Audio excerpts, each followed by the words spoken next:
Assalamualaikum warahmatullahi wabarakatuh. Alhamdulillah wa syukrulillah. La hawla wa la quwwata illa billah. Asyhadu an la ilaha illallah wahdahu la syarika lah. Wa asyhadu anna Muhammadan abduhu wa rasuluh. Allahumma salli wa sallim ala nabiyyina Muhammad wa ala alihi wa sahbihi wa man wala. Amma ba'd. Bapak-bapak, ibu, para jamaah yang dirahmati Allah, alhamdulillah kita ucapkan tahmid, kita syukuri nikmat Allah yang telah diberikan oleh Allah pada diri kita, termasuk kenikmatan yang tengah yang telah diberikan oleh Allah pada diri kita pada pagi hari ini, sehingga dengan kenikmatan yang diberikan itu kita masih punya kemauan dan kemampuan untuk hadir di Masjid Taqwa Suranatan ini. Dan kita berharap mudah-mudahan kehadiran kita di Masjid Taqwa Suranatan. Jadi saya sering keliru karena ada dua masjid yang namanya mirip, At-Taqwa sama Taqwa. Kalau Taqwa Suranatan, At-Taqwa di Mundilan itu, At-Taqwa. Pakai bahasa Arab At-Taqwa. Kita berharap mudah-mudahan kehadiran kita di Masjid Taqwa Suranatan ini menjadi sesuatu yang memberi makna pada diri kita dan mendapatkan ridho dari Allah Subhanahu wa taala. Para jamaah yang dirahmati Allah, beberapa kali saya membaca dan merenungkan apa yang saya baca dari beberapa gagasan yang dirunut dari falsafah Jawa. Ada dua yang saya pahami. Yang pertama disebut oleh para budayawan berkali-kali, ajining diri soko ing lati. Jadi lisan kita itu akan bisa membuat diri kita itu berharga atau tidak. Tetapi menjadi berharga atau tidak bukan karena kita punya lisan, tetapi semua terkait dengan sikap kita terhadap nikmat Allah yang berupa lisan itu. Karena lisan itu bisa digunakan untuk sesuatu yang baik, sebaliknya bisa digunakan untuk sesuatu yang buruk. Bisa ngapusi, bisa ngurang, bisa ngucapke sing bener lan bener. Kita bisa berbohong dengan lisan kita, tetapi kita bisa bersikap jujur dengan lisan kita. Lisannya sama, tetapi sikap orang bisa berbeda. Yang kedua, ini yang justru lebih menarik bagi saya. Ada gium semboyan dari orang Jawa yang disebut dengan rangkaian kata swarga nunut neraka katut. Nah, ini oleh orang-orang Jawa itu diterjemahkan seperti rupa, dan bahkan menarik para budayawan Jawa dan orang-orang Barat yang belajar budaya Jawa. Ada di Kartopo dulu, kemudian ada Romo Mangun, orang Katolik, ya. Kemudian ada orang-orang Barat yang lain itu yang berusaha untuk menggali. Saya mencoba melihat di sini, ternyata kata-kata itu luar biasa. Nah, salah satu yang justru menarik itu ditulis oleh orang Barat, namanya Nils Mulder. Nah, tentu saja tulisan itu adalah bahasa Inggris, tapi isinya adalah bagaimana orang Jawa itu punya pikiran yang mendalam dan bahkan menjadi bagian dari sesuatu yang mengaruhi kehidupan di negara kita. Termasuk di dalamnya falsafah yang dirunut dari rangkaian kata swarga nunut neraka katut. Ternyata ini bukan sesuatu yang mengisyaratkan otomatis terjadi. Nunute wong ning swarga, katute wong ning neraka itu terkait dengan sikap orang itu terhadap orang yang memang memiliki kemungkinan untuk diikuti. Kalau kita itu nurut dengan sikap kritis dan katut dengan sikap kritis, kita bisa memilah dan memilih. Termasuk ketika kita taat kepada pemimpin. Pemimpin itu kan hanya boleh ditaati ketika mengajak kita untuk taat kepada Allah. Kalau bermaksiat jangan. La ta'ata li makhluqin fi maksiatil khaliq. Ini kata Rasulullah. Tidak ada ketaatan bagi kita terhadap pemimpin siapapun orangnya yang mengajak kita untuk bermaksiat kepada Allah. Nah, sampai pada kepemimpinan rumah tangga itu, seorang kepala rumah tangga, misalnya, seorang suami itu diikuti selama suami itu mengajak istrinya untuk taat kepada Allah. Nah, tapi kalau suami itu mengajak maksiat kepada Allah, jangan.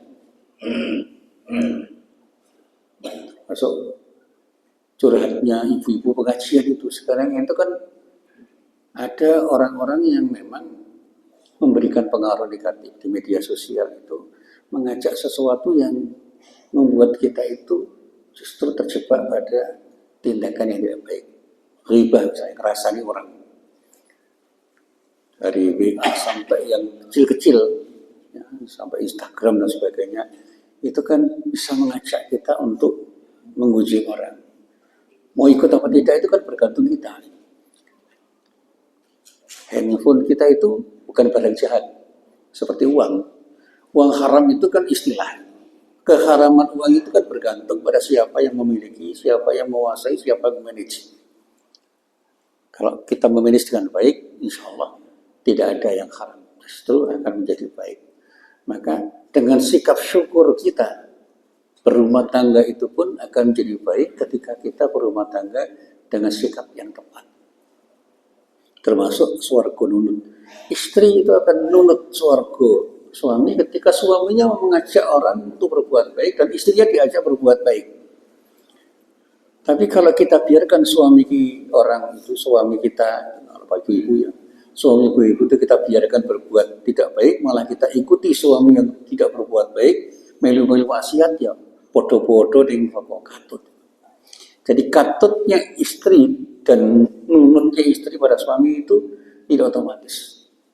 Tetapi terkait dengan sikap istri terhadap suami dan sikap suami terhadap istri. Maka di dalam kaitannya dengan hal ini, suami istri itu adalah dua orang yang seharusnya saling membantu. Termasuk bertawasi, saling berwasiat, saling mengingatkan. Berteman juga begitu. Sehingga ungkapan Jawa swarga nunut katut itu mencerminkan pandangan tradisional tentang posisi siapa terhadap siapa. Kalau kita bicara perempuan terhadap laki-laki, laki-laki terhadap perempuan, artinya ada kesetaraan. Karena semua dibangun dalam sebuah harmoni. Nah, perempuan dalam relasi rumah tangga itu harus bisa menempatkan diri sebagai perempuan yang bisa memberikan kontribusi positif untuk laki-laki, sebagaimana sebaliknya. Tempatkan kita sebagai istri, sebagai pengikut suami yang baik dalam kebaikan, dan jangan pernah berbuat tidak baik atau malah ikut tidak baik pada suami. Kalau suami ngajak tidak baik, jangan. Istri ngajak tidak baik, jangan.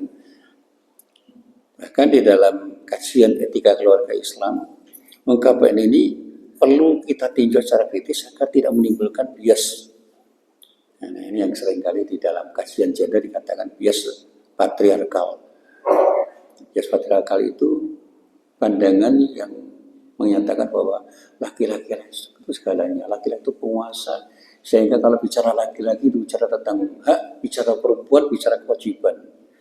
Istri itu anaknya wajib para wajib, sementara suami itu anaknya adanya cuma hak dan hak. Itu cara kita memandang yang tidak tepat. Karena masing-masing itu punya hak dan kewajiban yang secara timbal balik.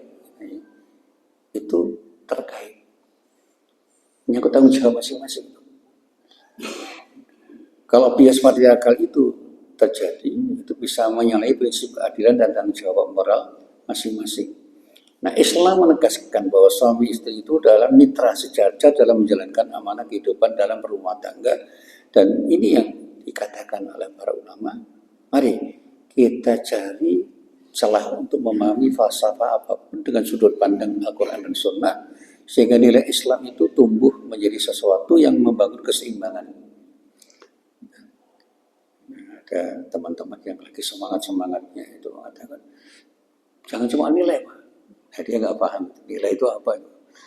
Karena justru yang terpenting itu memahami tentang nilai. Prinsip dan ajaran itu kalau nilainya sudah buruk, itu bisa berbuat tidak baik. Misalnya nilai keadilan tidak tumbuh. Fikih tentang keadilan itu mudah direkayasa. Karena hukum itu ketika jadi alat politik kan menjadi sesuatu yang bias. Karena bias kepentingan. Pasal-pasal undang-undangan itu kan bisa diwala-wali cara penafsirannya dan bisa dibuat sesuatu untuk memenangkan sesuatu yang dipandang perlu dimenangkan. Sehingga terjadi kemudian penyalahgunaan pasal-pasal perundang-undangan. Siapapun itu. Tidak hanya terkait dengan hakim, jaksa, dan juga pengacara. Siapapun bisa. Karena ketika kita membangun relasi itu, seorang guru terhadap murid, seorang dosen terhadap mahasiswa, suami terhadap istri, orang tua terhadap anak dan sebagainya, itu kan kalau semua itu berpihak pada aturan yang berpihak pada nilai yang benar, semuanya berujung pada kebenaran. Qiyam atau nilai-nilai itu harus kita pahami betul. Bahkan kata para ulama, ketika ketentuan hukum itu justru menimbulkan kemudaratan, kita harus bicara tentang pemahaman kita terhadap hukum yang menimbulkan ketidakbenaran atau ketidakadilan itu. Jangan-jangan salah kita memahami salah. Jangan-jangan cara memahami hukum itu salah. Sehingga ungkapan swarga nunut neraka itu tidak harus kemudian difahami secara negatif. Karena ini sudah mengakar dalam budaya masyarakat Jawa, menggambarkan pandangan bahwa nasib seorang istri bergantung pada suami. Nah, kalau itu kemudian dipahami, pokoknya gumantung sing lanang apik mesti sing wedok apik urung karuan. Dalam kehidupan rumah tangga kan ada terbalik, sing lanang apik sing wedok elek, atau yang perempuan baik sing lanang elek, karena masing-masing tidak peduli satu sama lain. Dan ini yang dikatakan oleh Pak Kuncoro Ningrat. Ini antropolog di UGM yang mengajari fakultas hukum. Itu katakan kalau hukum itu cuma dipandang sebagai aturan undang-undangan, maka kita akan terjebak pada pandangan legal formal. Nilai-nilai terkandung dalam aturan itu menjadi lumpuh. Sehingga prinsip moral yang ada di dalam undang-undang itu tidak tumbuh menjadi sesuatu yang membuat orang berbuat baik. Karena orang akan hanya berbuat baik tidak dengan kesadaran, tetapi keterpaksaan. Ya, sifatnya itu memaksa itu. Jadi tidak otonom, sifatnya heteronom dalam bahasa beliau itu yang kalau diterjemahkan, saya taat nek didelok sing ngawasi. Nek ana polisi ya mandat, mudah disemprit. Nek orang ana 14. Ini kesadaran berlalu lintas yang bisa kita saksikan. Pelanggaran aturan lalu lintas itu ada enggak banyak. Karena polisi apa? Di pasar Ngasem 1 minggu itu dilarang parkir, itu berarti dibolehkan parkir di situ. Jadi kalau saya pulang dari ini rumah dilarang di Ahad, angel, tidak setu Ahad itu. Karena tempat dilarang parkir itu sih pusat parkir. Misalnya P coret atau ada dilarang berhenti, itu di situ tempat berhenti dan tempat parkir. Sampai saking marahnya orang itu kemudian ditulisi dilarang parkir kecuali anjing. Itu saking kasarnya mungkin mangkal gitu tak dulu saking nesune wong itu kan kasar. Jadi mau mengamuk itu kan emosi yang tidak terkendali. Karena kata anjing itu bagi orang Jawa, orang Indonesia utamanya itu kan ungkapan kasar. Apalagi diungkapkan dengan intonasi tertentu, artikulasinya tertentu. Tapi bagi orang Barat kan bukan sesuatu itu. Dog itu bagi orang Barat tidak ada masalah. Kalaupun bagi orang Arab bukan masalah, bahkan sering jadi simbol kebaikan. Watchdog, itu simbol kebaikan. Penjaga moral itu seringkali dikatakan watchdog di dunia akademik itu. Nah, kita kembali kepada apa yang saya sampaikan itu. Ketika pernikahan itu dipandang sebagai mitsaqun ghalidh, perjanjian yang kuat, maka kesadaran yang harus tumbuh pada suami istri itu adalah berbagi. Maka ada teguran dari Allah dalam surah An-Nisa ayat 21 terhadap orang yang sewenang-wenang di dalam berbuat sesuatu, utamanya ketika seorang suami terhadap istri itu tidak bersikap adil dengan kata-kata a'udzubillahi minasyaitonirrajim wa kaifa ta'khudunahu wa qad afdha ba'dukum ila ba'di wa hadna minkum mitsaqan ghalidha. Bagaimana kamu akan mengambilnya atau mengambil kembali padahal kamu telah menggauli satu sama lain sebagai suami istri dan mereka pun istri-istrimu itu telah membuat perjanjian yang kuat dalam ikatan pernikahan denganmu. Itu artinya apa? Kita itu sudah tidak mengerti arti penting perjanjian yang disebut mitsaqan ghalidha, sehingga perjanjian itu tidak membuat kita menjalin hubungan yang setara antara suami istri, dan bahkan kita itu seringkali menuntut hak daripada berkewajiban dengan penuh tanggung jawab, dan bahkan secara spiritual tidak matang ketika kita bergaul satu sama lain. Jadi tanggung jawab suami istri itu menjadi hambar. Karena apa? Kita selalu berpikir untung rugi. Aku rugi untuk kowe. Aku mbiyen zaman rum di bojo kowe sugih. Pasan di bojo kowe melarat. Sing wedok dene ngono, lumayan Pak kowe itu aku. Sing ngempek aku mbiyen wis sugih mangane kowe. Ning aku mesak aku kowe tenanan. Ngerti yo mbiyen ra karo kowe. Wah, wis kalau ungkapan itu terungkap itu kan bisa membuat kita tidak nyaman itu. Suami istri sudah tidak nyaman karena apa? Ngemengke kok, saling melecehkan. Kowe iki entuk aku piro-piro Pak. Aku gelem karo kowe iki kok kesel yen aku ndelok kowe mesake. Sing lanang mangkel. Aku iki rugi lho kowe. Sing seneng karo aku yo oke, aku ndelok kowe iki mesake. Mu padha to. Yang ngono pegatan wae. Ayo. Bismillah pegatan kok bismillah. Apa ini satu hal yang menunjukkan bahwa kita tidak bijak di dalam menjaga relasi antara suami istri itu. Suami bisa begitu, istri juga begitu. Sehingga swarga nunut rawa katut itu tidak terjemahkan dengan baik. Dalam konteks budaya Jawa, ungkapan swarga nunut rawa katut itu mengandung dua makna. Yang pertama, istri itu hendaknya taat dan mendampingi suami dalam segala keadaan yang terkait dengan kebaikan. Jangan mendampingi dalam keburukan. Yuk bismillah sama-sama atau narkoba. Bismillah atau narkoba. Yang kedua, bahwa kehidupan istri dianggap bergantung pada kepemimpinan suami yang memimpin dengan baik dan benar. Kalau suami yang memimpin dengan tidak baik dan tidak benar, ya jangan diikuti.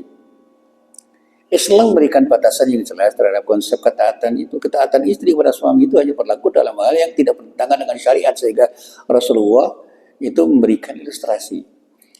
Idza salatil mar'atu amsaha asamat syahraha wa habidat farjaha wa ata'at zawjaha qila laha udkhul jannata min ayyi abwabil jannati syi'ti.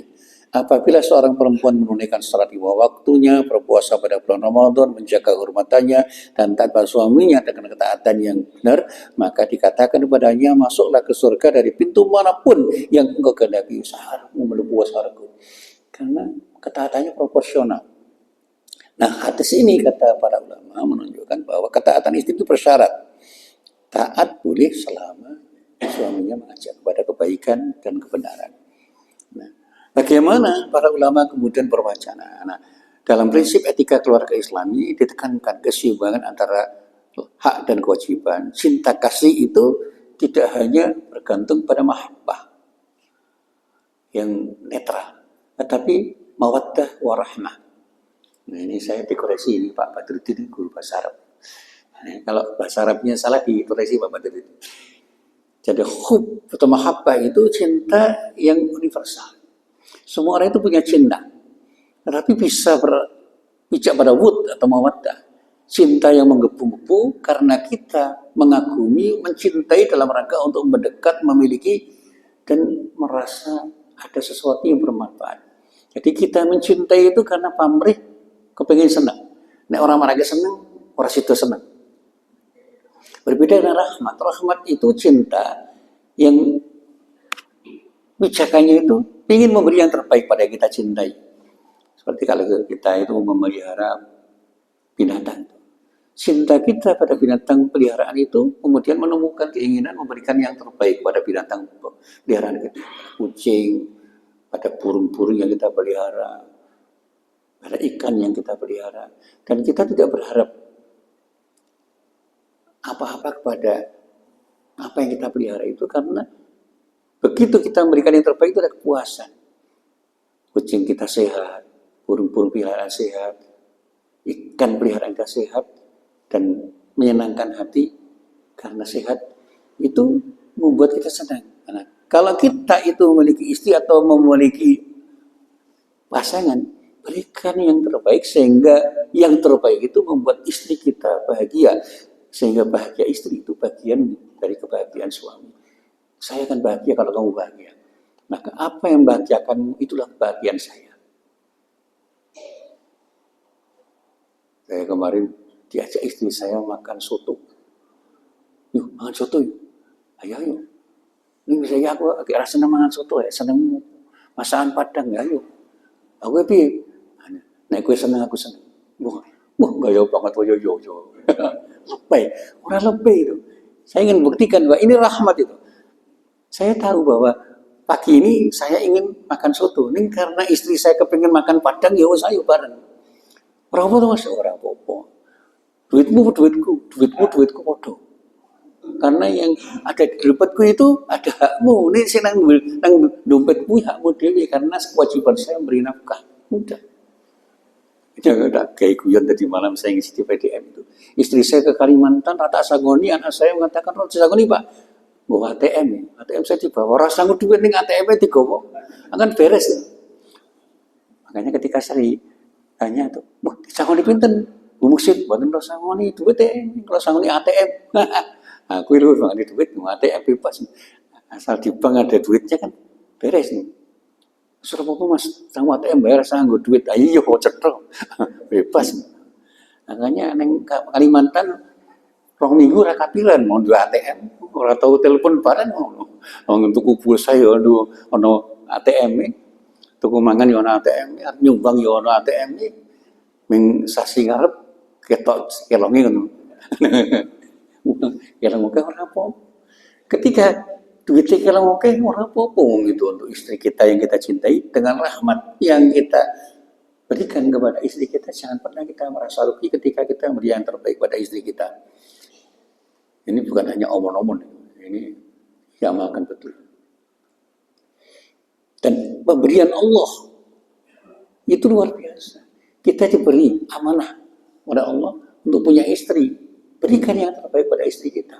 Sehingga istri kita itu menjadi sesuatu yang penuh dengan berkah karena Allah ridho.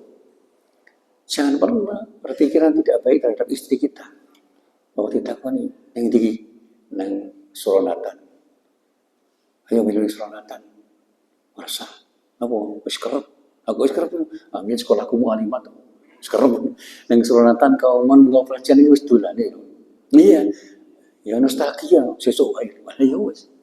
Besok wae tak nang omah wae. Alhamdulillah itu. Orang gelem dijak nek. Gelem dijak ngeten iki kula lah terbatas ngomongin lah. Hati-hati kalau termasuk ketika saya diundang PP Aisyah dulu bicara tentang poligami dalam perspektif Islam. Pandangannya apa? Pak? Akhlak. Jangan pikir ya. Nah, saya hati-hati karena berbicara dengan ibu-ibu. Kalau pro poligami kemudian kebablasan ngomong disengiti ibu-ibu saya. Alam tidak ada larangan dalam poligami, tetapi tidak ada perintah yang mewajibkan, yang ada ibahah kebolehan. Nah, gitu. Sing entuk ki ora kudu dilakoni, ning nek umpamane dilakoni nek atur apik, monggo. Tidak boleh kita melarang. Lalu ketika saya ditanya, jenengan ngerti poligami niku entuk kok jenengan boten nglakoni, nah, itu pilihan saya. Bukan. Pilihan saya, Bu Ibu. Nek mun nang Asia ngono, nek nang wong liyane karuan Pak Musin niku pola suudon. Masuk. Saya katakan jangan pernah kita berbahagia di atas penderitaan orang lain. Jangan pernah kita bersenang-senang di atas tangisan orang lain. Kalau suami pengen senang, bahagiakan. Istri jangan membuat susah istri. Ini surat An-Nisa ayat 3. Ini Pak Afan kemarin tanya ini. Surat apa yang mau musik? Kok Afan takut nih orang popo ya? Nih, ternyata itu nah. Maka ketika dalam budaya Jawa itu disampaikan dengan bahasa yang indah seperti itu, suara konunut rokatut, jangan salah paham. Tapi jangan pernah kita tidak mengisi falsafah itu dengan cara berpikir yang tepat ketika kita ingin beragama. Memberi perspektif itu penting. Makanya saya katakan Pancasila itu sudah selesai. Karena apa? Perspektif Islam harus masuk. Makanya konsep Darul Ahdi wa Syahadah itu penting untuk pahami. Kita sudah berjanji untuk setia kepada Pancasila tanpa harus kita ucapkan. Dan kesaksian itu kita buktikan untuk bisa berbuat sesuatu dengan falsafah yang sama dengan perspektif Islam yang tidak akan mengganggu siapapun karena ternyata Islam itu betul-betul bisa digunakan untuk memberikan perspektif yang kita mulai apanya nilai ketuhanan, nilai keesaan Allah itu kita bangun untuk menerjemahkan sila yang ada di dalam Pancasila itu. Ketuhanan yang Maha Esa itu tauhid, dan visi tauhid itu tidak mengganggu orang, karena Tuhan yang benar-benar Tuhan itu hanya satu. Dan dengan ketaatan kita kepada Allah, semuanya menjadi baik-baik saja. Nah, kalau itu kemudian ngomong sama orang non-muslim ya begitu. Kalau Anda memang taat kepada Allah, kepada Tuhan, taatlah pada Tuhanmu secara konsisten dengan sikap istiqomah. Iman itu harus dilanjutkan dengan sikap istiqomah. Gitu. Imanun billah mustaqim. Orang Islam begitu. Dan orang-orang Katolik, orang Hindu, Buddha ya jangan diusik karena mereka punya iman yang mereka miliki dan mereka yakini dengan baik dan benar menurut mereka.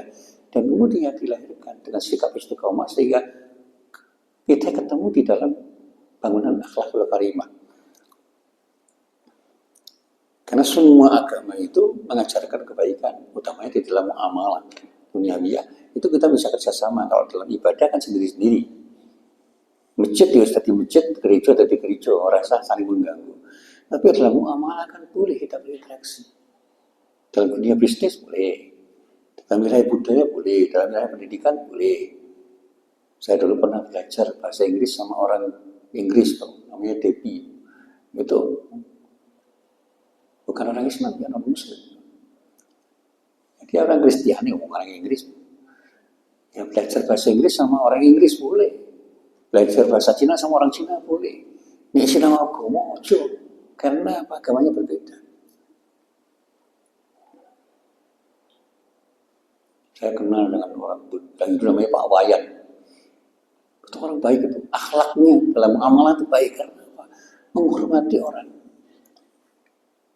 Dia mengajarkan dalam ajaran agama ini tidak boleh menyakiti hati orang, Pak. Pak Budi itu orang Buddha, orang dari Kalasan itu. Itu orangnya akhlaknya dalam bermuamalah baik karena apa? Ajaran Buddha itu mengajarkan orang yang baik. Tapi jangan kemudian kita ikut menjadi orang Buddha. Akidah kita tetap akidah Islam. Dan ternyata Pak Budi mengatakan kalau kita bergaul dengan cara begini, dengan sikap tasamuh, semuanya jadi enak ya Pak Muslim. Nah, ya, cuma sikap tasamuh, toleransi itu kan tidak dimiliki oleh semua orang dan bahkan seringkali disalahgunakan. Beragama dengan baik itu konsisten dengan iman dan istiqomah di dalam keimanannya masing-masing dan tidak saling mengganggu. Biarkan orang non-muslim itu beriman dan bersikap istiqomah dengan iman mereka, tidak usah mengganggu karena Rasulullah dan para sahabat juga begitu, tidak mengusik. Kalau mereka ikut kita monggo, ini ngerasa makso, la ikraha fiddin. Tidak boleh ada paksaan di dalam mengajak mereka untuk beragama. Tapi ketika mereka itu mau masuk Islam monggo. Kemarin ada orang Denmark masuk Islam itu, turis mau masuk Islam itu. Administrasinya gimana? Saya minta saran dari tim Mualaf Center, iya gitu. Ternyata mereka punya cara, dan mereka juga punya relasi yang bagus dan bahasa Inggrisnya cukup bagus sehingga ketika memimpin orang Denmark masuk Islam itu mengerti budaya mereka dan bicaranya bagus.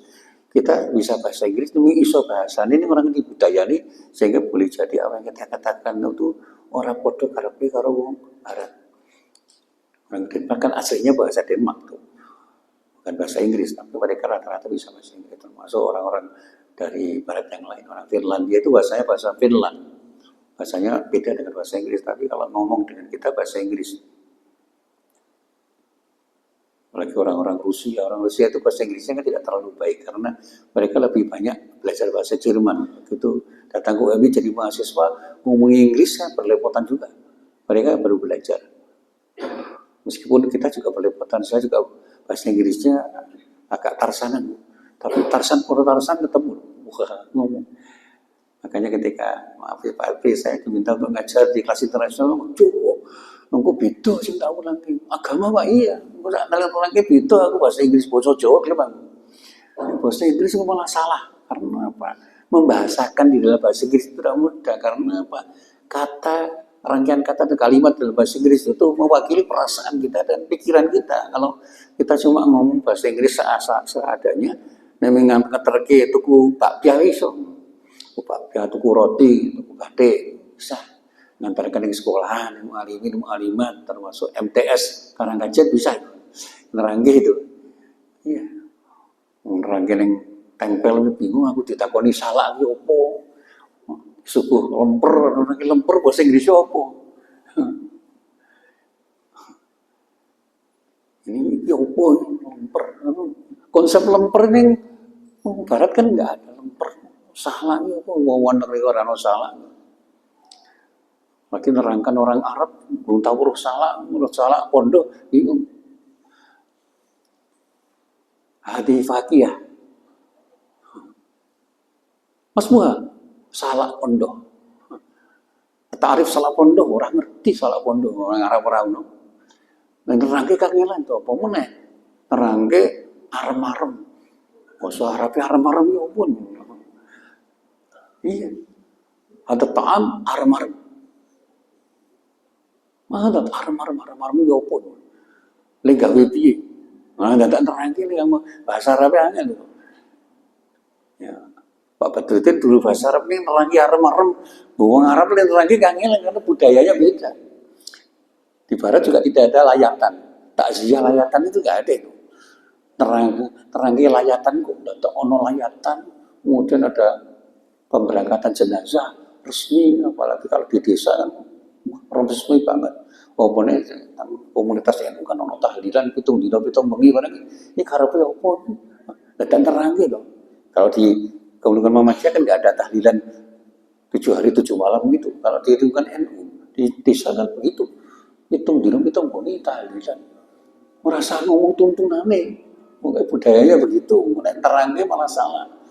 Makanya ketika saya ditanya oleh salah seorang wartawan dari Trans7 tentang kemarahan orang-orang NU ketika Trans7 menayangkan sesuatu terkait dengan pondok pesantren yang ya, dihormati oleh banyak orang di Jawa Timur, ya dimarahi betul karena apa? Itu menyangkut kehormatan mereka. Nah, kita teruskan dulu.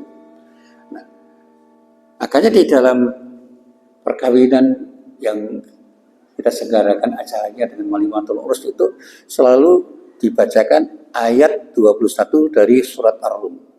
Wa min ayati an khalaqalakum min anfusikum azwaja litaskunu ilayha wa ja'ala bainakum mawaddatan wa rahmah. Ada wud, mawaddah, ada rahmah juga. Di antara tanda-tanda kebesaran Allah ialah bahwa Dia menciptakan pasangan-pasangan untukmu dari jenis dirimu sendiri agar kamu merasa tentram kepadanya. Dan Dia menjadikan di antaramu rasa cinta dan kasih sayang. Inna fi dzalika la ayatin liqaumin yatafakkarun. Sehingga pada yang seperti itu, ada ayat bicara itu benar-benar terdapat tanda kebesaran Allah bagi orang yang berpikir, bagi orang yang berpikir. Nah, orang mikir orang belajar apa? Kita itu mengerti arti penting cinta kasih itu kalau kita mikir, dan cinta kasih itu harus timbal balik. Sakinah, ketenangan, kedamaian, ketentraman itu kan terjadi karena ada cinta kasih timbal balik. Kita jangan menang-menangan. Kalau menang-menangan, tidak akan ada sakinah itu. Maka ketika kita bicara swarga nunute wong wedok marang wong lanang, katute wong wedok marang lanang itu tidak kemudian berdiri sendiri, gumantung sing lanang sapa lan piye. Gumantung yang laki-laki itu siapa dan sikapnya bagaimana. Demikian juga laki-laki itu bisa membuat dirinya tenang atau tidak, itu kan kesiapan mentalnya harus betul bagus. Attitude-nya harus bagus. Kalau tidak, itu susah. Timbal balik lagi. Jadilah istri yang membangun ketenangan dan kedewasaan si suami, sehingga kematangan intelektual, emosional, dan spiritualnya semakin lama akan semakin tinggi. Karena proses berlatih untuk menjadi suami itu kan tidak instan. Karena tidak mudah untuk menjadi suami yang baik ketika istri itu tidak mendukung. Ketika lingkungannya tidak kondusif kan susah. Bagaimana jadi suami yang bijak ketika berhadapan dengan istri yang tidak bisa memberikan persuatan pada suami itu bersikap bijak. Sing wedok nuntut terus misalnya, sing wedok ngilani terus, sing wedok ngeyel terus, sing wedok nyebai terus, itu ya sing lanang ngumpet kok. Sebaliknya juga begitu. Sing lanang nyebai itu, wah sing wedok yang ngumpet itu, padha ngumpet. Mumet ketemu mumet itu jangan kemudian dibuat rumus matematika. Min karung min itu ditemukan gitu. Kalau dalam bahasa matematika kan bisa plus dulu. Kalau kita buat rumus-rumus bakunya seperti itu normatif sekali. Wong elek ketemu elek tadi apa? Oh ya ora. Elek bodoh elek iso saya elek. Suami yang jelek ketemu istri yang jelek itu oh saya elek itu. Itu arti jelek berjamaah. Elek berjamaah. Sing itu elek sing lanang elek. Yang laki-laki penjudi, yang perempuan pezina. Wah, ini tadi elek apa itu? Penjudi itu pezina. Elek apa itu? Sebenarnya juga begitu. Kalau perempuannya itu baik, laki-lakinya baik, itu tidak otomatis menjadi baik kalau masing-masing itu tidak mau membangun kerjasama yang baik. Mestinya ketika kita itu menjadi laki-laki, jadilah laki-laki yang punya kesadaran untuk bertanggung jawab. Makanya di dalam surat An-Nisa ayat 34 dikatakan ar-rijalu qawwamuna 'alan nisa, itu jangan diartikan kiwama itu itu tanggung jawab. Kepemimpinan itu tanggung jawab. Bukan berarti kita punya kemampuan untuk memimpin tiba-tiba. Ada proses belajar. Kita harus bertanggung jawab untuk membimbing, melindungi, dan menafkahi secara lahir batin pada istri itu laki-laki. Karena yang kita bicara laki-laki, ibu juga begitu. Tidak tiba-tiba ibu-ibu itu punya suami yang tiba-tiba ujuk-ujuk dari pemimpin yang hebat. Perlu dukungan. Kepemimpinan itu menjadi efektif kalau rakyat yang dipimpin itu memang memberikan peluang kepada pemimpin untuk menjadi pemimpin yang baik.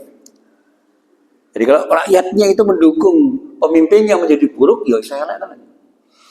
Makanya kalau kita biaskan ke dunia politik juga begitu. Kita tidak bisa menjamin pemimpin kita itu menjadi baik kalau rakyatnya tidak mendukung untuk menjadikan pemimpin itu menjadi baik. Sikap kritis rakyat itu harus kita tunjukkan dalam rangka mengingatkan pemimpin, dan pemimpin merasa tidak terusik ketika dikritisi oleh rakyatnya, karena rakyatnya itu memberikan kritik secara bijak. Kritik itu kan boleh, tetapi sampaikan dengan cara yang baik. Memberikan kritik itu penting, tapi sampaikan dengan bijak. Kalau bahasa Al-Quran kan hikmah. Dakwah itu kan harus dengan hikmah. Bil hikmah. Kalau menasihat yang baik-baik. Jadi bagaimana dakwah itu kita sampaikan dengan bijak. Dan bijak itu 4 papan dalam bahasa Jawa ini. Makanya seringkali di dalam bahasa diplomasi kan terjemahnya dibuat sederhana. Say the words in the nicest way. Katakan yang terburuk sekalipun dengan kata-kata yang semanis-manisnya. Kritik itu mungkin pahit, tetapi kalau menyampaikannya dengan baik dan benar, artinya bijak, itu jadi sesuatu yang baik. Saya masih ingat dulu, ya, Pak Munawir Sajali, Pak Menteri Agama, pernah bertemu dengan PP Muhammadiyah masih terjadi di Klaten. Rumahnya Pak Kiai Amir Maksum. diceritakan di situ Pak Harto itu memuji Pak HR bukan karena Pak HR pintar, bijak. Ada orang Muhammadiyah yang tidak pernah menyakiti hati saya, Pak Munawir. Siapa itu Pak Harto? Pak HR Farudin. Ketemu enak karo kepenak. Karena Pak, setajam apapun kritik Pak HR itu tidak pernah menyakiti hati Pak Harto. Itu kata Pak Munawir Sajali. Diucapkan di rumahnya Kiai Imam Maksum. Saya waktu itu masih muda, diajak oleh orang-orang tua di Majelis Tarjih. Saya jadi kader intilan Majelis Tarjih itu. Tapi saya sekarang sudah pensiun dari Majelis Tarjih. Sekarang ketua PCM Keraton.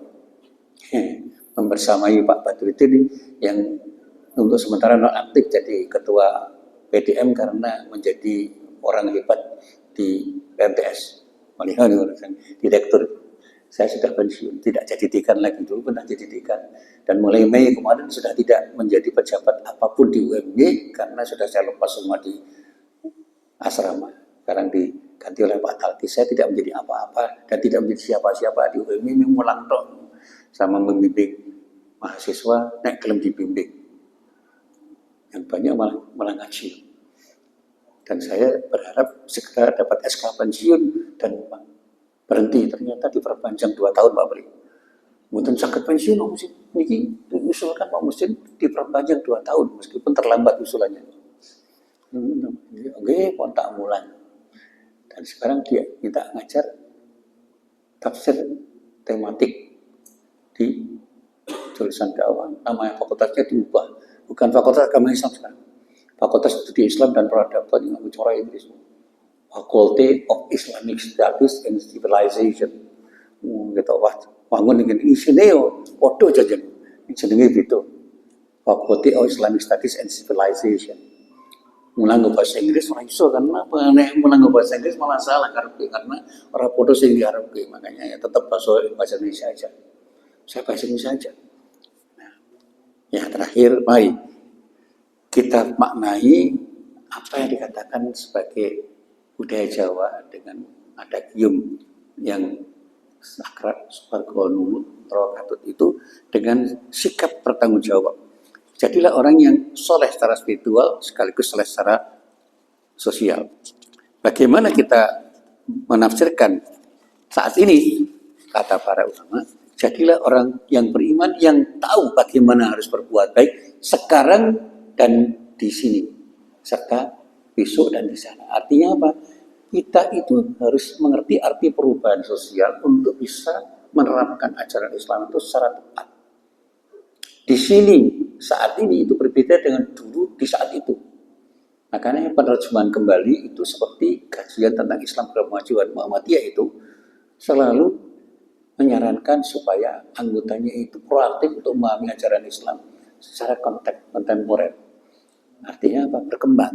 Tafsir atas ajaran Islam itu harus berkembang karena ada tuntutan zaman yang memang berkembang sedemikian rupa dan tidak mudah untuk kita terjemahkan karena sekarang ini sudah berbeda zamannya dengan zaman dulu. Substansinya sama, isinya sama. Ajaran Nabi itu sama dengan apa yang kita terjemahkan sekarang itu isinya sama. Tapi jangan kemudian diterjemahkan persis. Karena apa? Kalau diterjemahkan persis, nanti malah kita terjemahkan simbol-simbol yang tidak tepat. Mau diterjemahkan Islam kok yang diterjemahkan yang remeh-remeh itu. Pokoknya orang Islam itu harus pakai jubah, harus berjenggot, harus celana congklang. Kita boleh saja mengenai, tapi jangan itu saja. Itu yang simbolik gitu. Sehingga yang lebih substantif, yang lebih menuntut kita untuk cerdas itu tidak bisa kita terjemahkan dengan baik. Bagaimana kita membangun akhlakul karimah di masa sekarang ini? Zaman peredaran ini kan luar biasa tuntutannya. Boleh nggak kita berpolitik? Boleh, tetapi harus ada pertimbangan etis. Maka etika politik itu tidak hanya jadi kajian, tapi diamalkan. Dan ternyata indah bagaimana berpolitik tanpa intrik. Itu kata teman-teman visipol, niku saya Pak Musin orang iso dilaksanakan. Itu mengomon-omon. Berpolitik secara etis itu mengomon-omon. Membangun keadilan di dalam dunia hukum itu gampang diomongin. Ini proses peradilannya tidak seperti itu karena apa? Selalu ada bias kepentingan. Jadi dunia peradilan kita itu selalu ada bias kepentingan sehingga bergantung siapa yang berasal di situ. Hakimnya, jaksanya, paniteranya, pengacaranya kira-kira mau nggak berbicara pada nilai yang benar, termasuk ketika kita di dunia politik itu sesuatu yang tidak boleh disalahkan karena itu adalah kenyataannya hidup yang tidak mungkin kita biarkan. Tapi jangan kemudian kita keluar dari nilai Islam. Makanya saya katakan qiyam al-Islamnya itu penting kita pahami, kemudian kita terjemahkan. Kita terjemahkan karena apa? Kalau kita itu berpijak pada fikih-fikih klasik untuk kita katakan pada orang-orang yang tidak paham, itu resistensinya tinggi.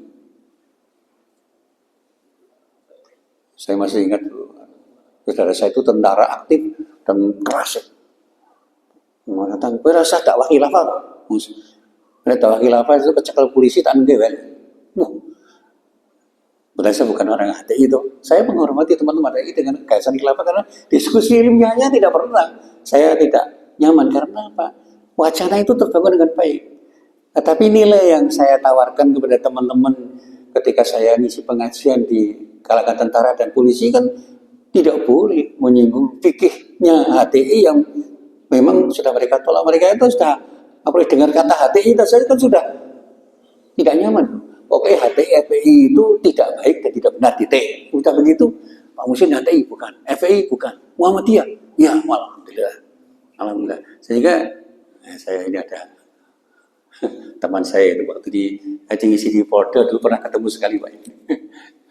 Saya di Polda ngisi Pak Musin, ngisi versi Muhammadiyah. Pokoknya Pak Musin saya undang sebagai orang Muhammadiyah, mubalik Muhammadiyah. Ternyata gagasannya diterima dengan baik, diskusinya bagus, bahkan Pak Kapolda waktu itu mengatakan, Pak Musin, itu gagasan yang terbaik. Itu Islam inklusif. Itu Islam moderat. Yang kemudian saya gagas Islam Wasatiyah saja. Banget. Ketika saya diundang di kalangan angkatan udara juga begitu. Islam Wasatiyah saja. Jangan pernah nyinggung-nyinggung khilafah itu. Seseorang diundang di sini ini, di sini ini.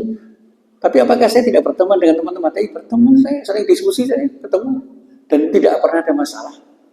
Jangankan HTI, orang Syiah saja kadang-kadang minta diskusi meskipun saya bukan orang Syiah.